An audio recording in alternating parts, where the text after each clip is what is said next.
हम जाए इनके पीछे पीछे देखिए कहाँ कहाँ जा दी नहीं पता लग रास्ता में फिर सवारी चुराए भर लिए फिर मरे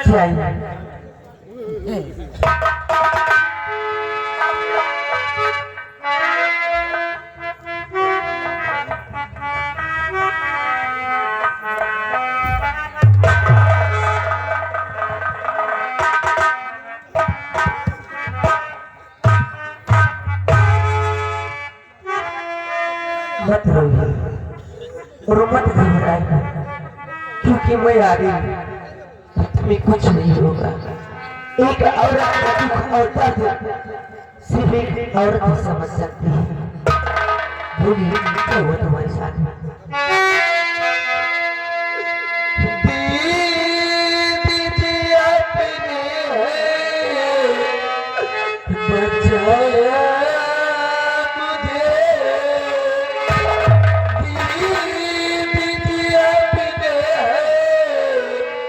बचाया मुझे जिंदगी भर भाई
जो कि वो कहीं दिखाने नहीं। दीदी जी मेरे स्वामी जी पर दो साजिश रची गई दीदी जी। दो साजिश? हाँ कैसी साजिश? पहली साजिश तो ये है दीदी जी कि मेरे स्वामी जी और राजमाता का नाजायज संबंध। हाँ दीदी जी ये नहीं हो सकता है। एक राज को चलाने वाली राजमाता कभी भी इतना बड़ा घिनौना हरकत नहीं कर सकती। मुझे यकीन नहीं, मुझे विश्वास नहीं। और क्या हुआ दीदी जी? मेरे स्वामी जी और राजमाता मिलकर कुमार आकाश को खून कर दिए दीदी। ये भी नहीं हो सकता। एक जन्म देने वाली माँ डाय नहीं बन सकती है। कोई भी माँ अपनी औलाद का खून नहीं कर सकती है। एक माँ और लाल को 9 महीने अपने कोख में रखती है, उसके बाद जन्म देती है और जन्म देने वाली माँ कभी टाइम नहीं बन सकती। दीदी जी ये पीछे मेरी सोमी जी को बचा लो दीदी जी, ये आपके साथ मैं कभी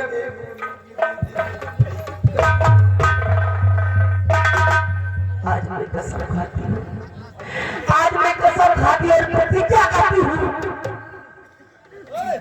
कि राजमाता को बचाने के लिए और तुम्हारे स्वामी जी को बचाने के लिए क्यों न मुझे अपनी जान की कुर्बानी देनी पड़े, लेकिन मैं राजमाता पे और सेनापति पे आज नहीं आने दूंगी। क्यों न मुझे मर जाना पड़े, लेकिन मर के भी राजमाता को और सेनापति जी को मैं बचाऊंगी। कसम खाती और प्रतिज्ञा करती हूँ और आप चिंता नहीं करिए।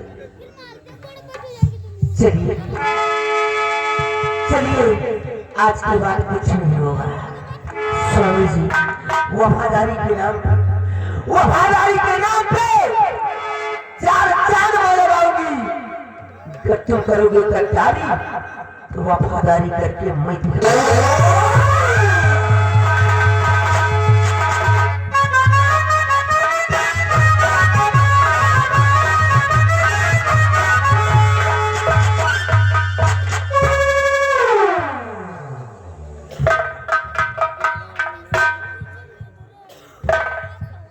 न जाने कहां से सारे हमारी पत्नी मधु आ गई।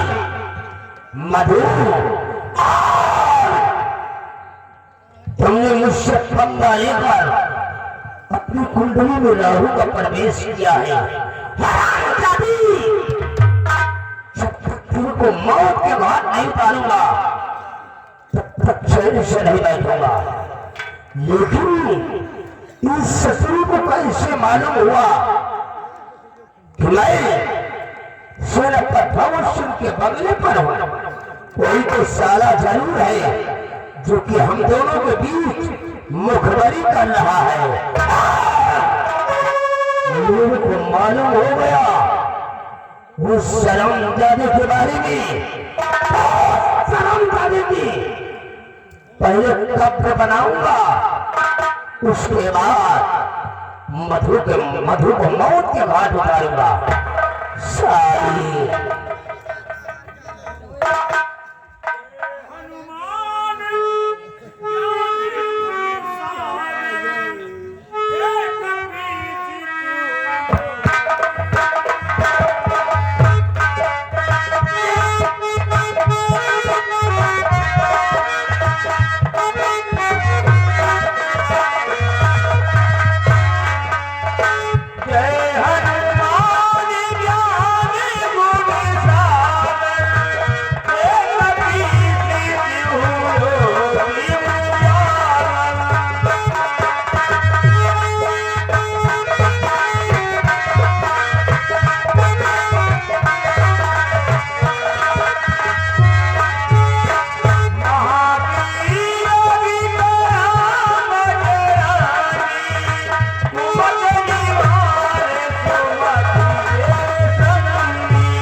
जोड़ा पहलवान चढ़ो महाराज, जितनी बीमारी हुए सब हमें लंबरदार के बीच से उतार के बाहर करो।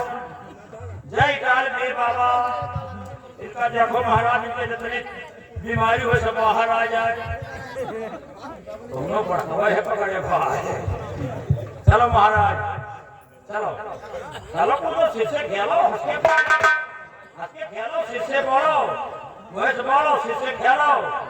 चलो अपन हक पर लियो, क्या स्थान पर जाओ। देखो मैं घोड़ा कमजोर है महाराज, देखो आज धीरे चलो, धीरे माओ महाराज। चलो शुरू, चलो चलो शुरू करो। आँखी में देखा है, आँखी में देखा है, चलाए लो तुम कहा। वीर बाबा, इनकी बीमारी दूर करो, तुम्हें दरबार में आए हैं। अरे तुम काश मिलो का चौपीर, तुम काश मिलो का चौपीर, आया सवा बड़े कई पीर।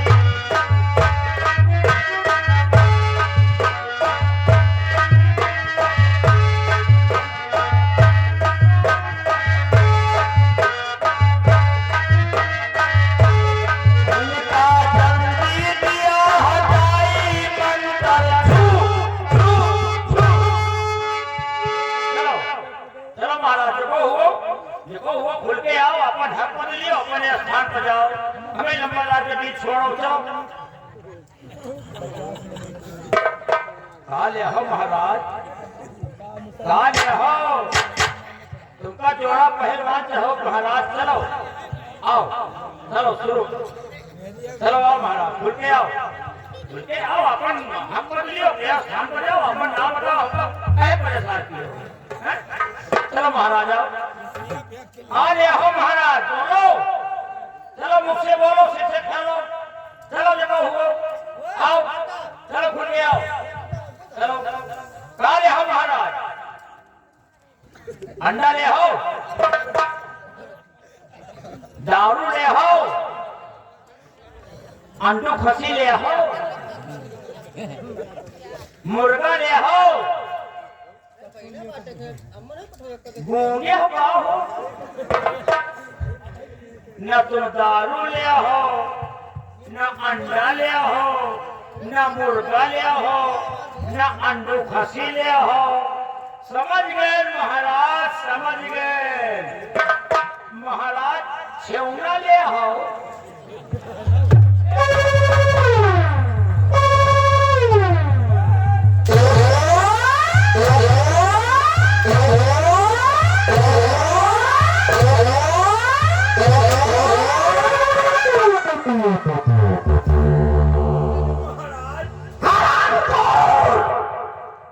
हम सारे भूत शैतान, हमको तुम्हारा से रखिया, मेरी तो कल करने आया।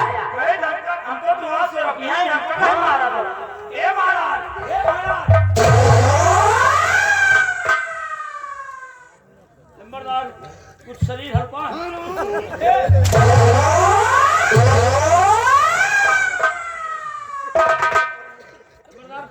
कुछ पहले शराब, कुछ पहले शराब है।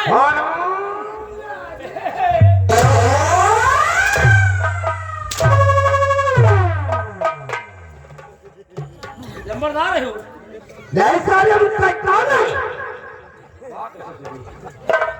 ये छोड़ के चली गए। तू सारा मुझसे इजाजत लेकर सुसु करने गया और मैंने तेरे को बोला था कि सुसु करने के बाद गेट पर लग जाना, कोई अंदर आने ना पाए। ठाकुराई बंगले के अंदर कैसे आए? हम तो आ जाए, ठाकुराई पे नहीं जा रहे, हम सुसु करे गए हैं। मैंने साले तेरे को बोला था कि सुसु करके गेट पर लग जाना। हम सुसु करे गए हैं तो काला सुसु कहिए तो क्या हुआ? तो देखा सामने ठाकुराई पे चली आवत रहे। तो ठाकुराई पूछे लगी नंबरदार कहाँ गए? तो तुमने क्या बोला? काजी से गए लंबादार सेनापति के बंगले पर ड्यूटी कर रहा थी। साले तुमने बता दिया कि मैं सेनापति धावन सिंह के बंगले पर हम बता दी सेनापति के बंगले पर ड्यूटी कर रहे थे। अब भाई तुम ड्यूटी के मजाज ना ज्यादा मत काम लगा तो हफ्ता भी लगाओ।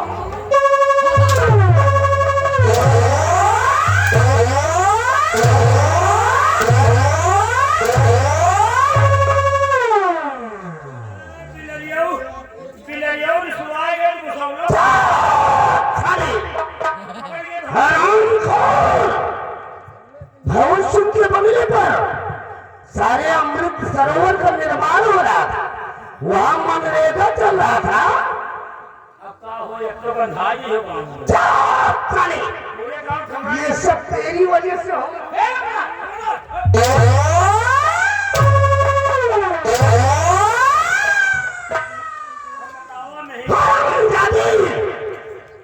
दिल में तो यही आता है कि साले इसी जगह पर तेरी कब्र बना दो, तुझे मौत के घाट उठा दो। आइंदा ऐसी हरकत करने की जरूरत किया तो साले बेमौत मार दूंगा। रंबलिया मैंने कसम खा लिया है, उस ससुरी मधु को मौत के घाट नहीं उतारूंगा तब तक चैन से नहीं बैठूंगा, क्योंकि उसकी वजह से आज मेरे पंजे से वो साली बुलबुल शकुंतला निकल गई। रंगलिया इस वक्त के सीने में प्रतिशोध की ज्वाला अंगारे की तरह दहक रही है। इस वक्त हम कैद खाने की तरफ चलेंगे। के अंदर चल कर उस कुत्ते भवन सिंह से और महारानी तारा से उस सपोले कुंवर आकाश के बारे में पूछूंगा। अगर बता दिया तो ठीक है, मुझसे कुछ छुपाने की भूल किया तो रंगलिया आज कैद खाने के अंदर आप दोनों का हाल करूंगा, हम दोनों का हाल करूंगा। उनकी दशा को देखकर इंसान तो क्या साला शैतान भी कांप उठेगा। रंगलिया नाम ठाकुर भैरव सिंह, नाम ठाकुर भैरव सिंह, बताना ही मेरा काम है।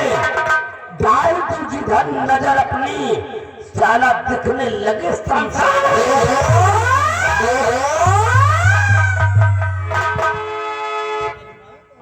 चुराए फिर परेशान करिए गए हमें एक रास्ता चुने घेरी जरूर। अब हम फिर जा रहे ठमुराए हम ठमुराए जाए फिर जा रहे। अब अगर तुम्हारा ज्यादा तबीयत खराब हो ना तो अब की तो तुम्हार मौत की तो हमार मौत है।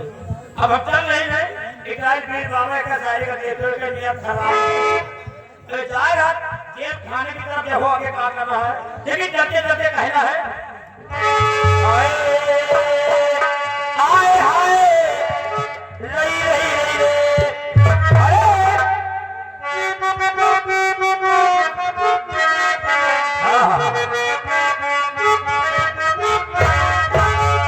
अरे थोड़ी नहीं रहो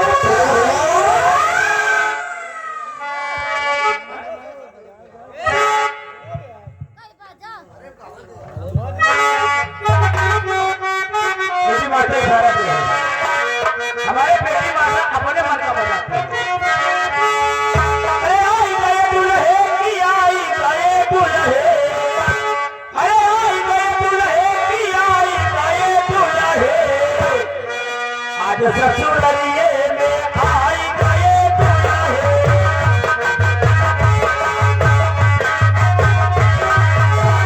आई गए दुल्हे की आई गए दुल्हे आई गए दुल्हे की आई गए दुल्हे आज ससुरलिए में आई गए दुल्हे।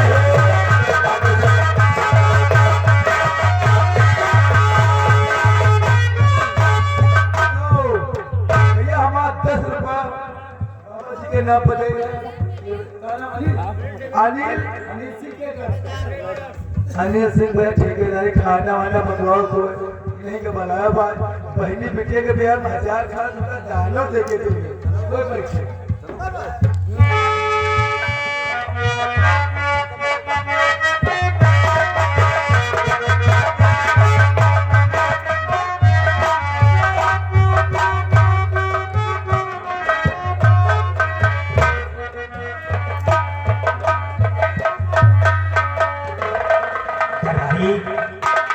जी महाराज। राजकुमार आकाश और रजनी बाबी का कुछ पता चला या नहीं? महाराज अभी तक कुछ नहीं पता चला। हेलो भैया, अपने नाम बोलना है। ये आगे हमारे सर्व सम्मानित श्रीमान पता नहीं चला? कोई पता नहीं चला महाराज। अरे महामंत्री भैरव सिंह ने कहा ढूंढने, लेकिन वो भी अभी तक वापस नहीं आया। महाराज इंतजार करिए, हो सकता है आते हो।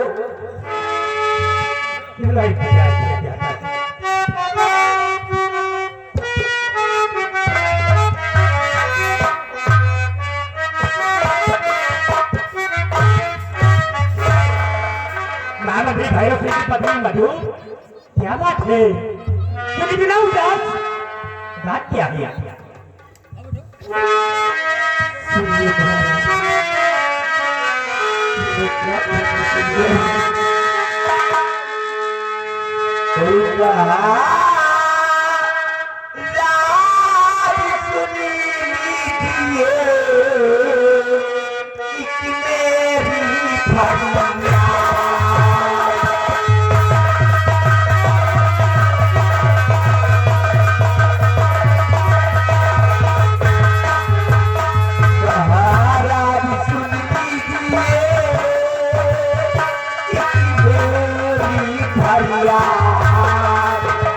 और हो रहा दोस्त का क्यों जीवन बर्बाद।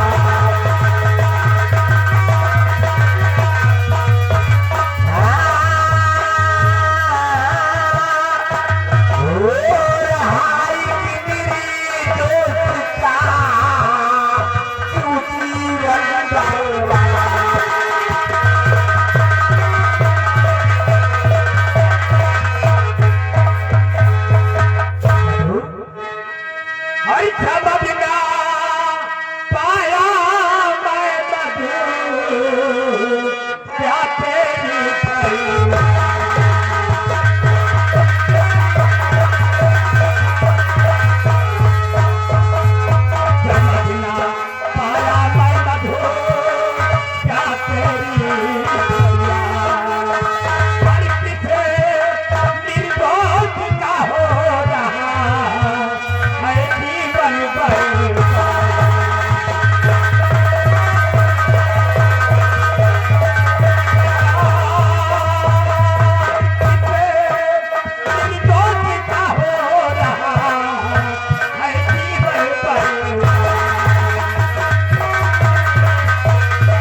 की बात कर रही है?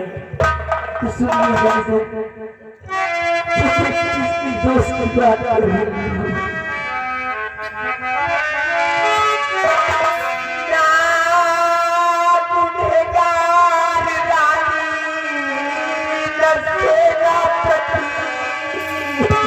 क्या कह रही है?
राजन, जब तक कोई ठोस साबित नहीं मिलता आप रानी माँ को और सेनापति को गुनहगार साबित कर रही हैं राजन।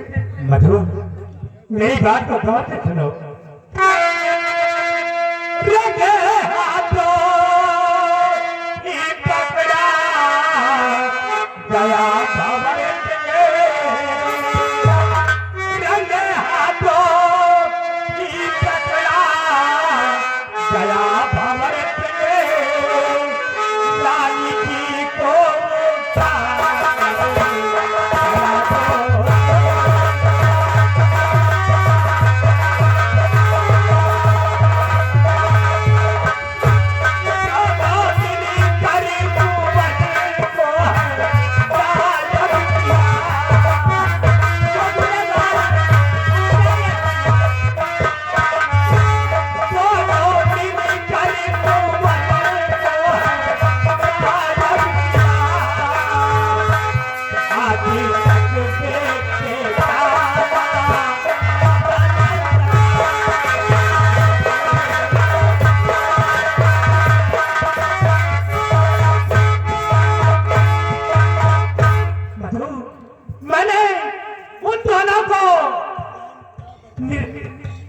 दोषी करार दिया है।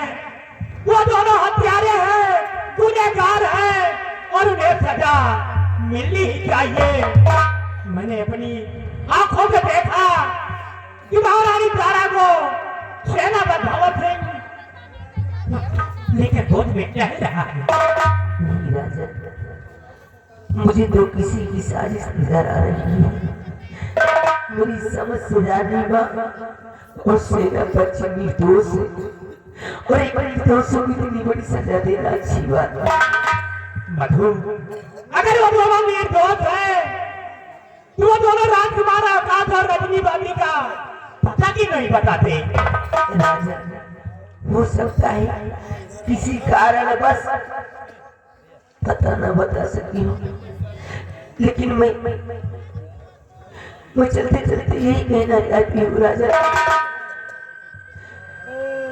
कि कोई फैसला लेने से पहले एक बार सोच लेना और समझ लेना, ऐसा न हो कि बाद में आपको पछताना पड़े। हाँ राजा। मधु, अगर वो दोनों निर्दोष हैं तो उन्हें सजा नहीं होगी। आप जाइए, इसके बारे में हम लोग विचार करेंगे।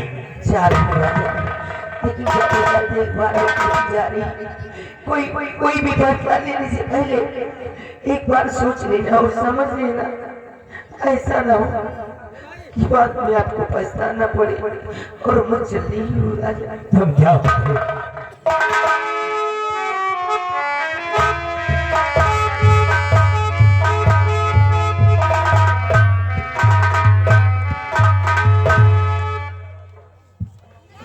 ये आगे महारानी तारा और सेनापति भंवर सिंह निर्दोष है। अगर ये निर्दोष है तो दोनों राजकुमार आकाश हरंदी बाली का पता भी नहीं बताते। आप अपने कारागार तरफ और पता लगाते हैं कि सेनापति निर्दोष है या दोषी है। तुम ठीक कहते हो। और हम लोग कारागार की तरफ चलते हैं। आओ मेरे साथ।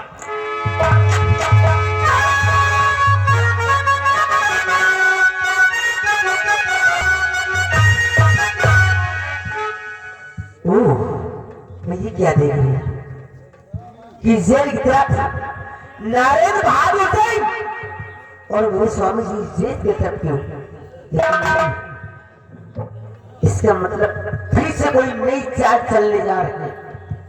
स्वामी जी, मैं तुम्हें कोई भी चाल में कामयाब नहीं होने दूंगी, क्योंकि मैंने प्रतिज्ञा की और कसम खाई हूँ कि राजमाता को बचाने के लिए और सेनापति को बचाने के लिए क्यों ना मुझे अपनी जान की कुर्बानी देनी पड़े, देने को तैयार हूं।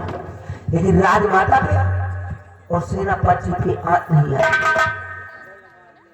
स्वामी जी, वफादारी के नाम पे, वफादारी के नाम पे चार चांद में लगाओगी।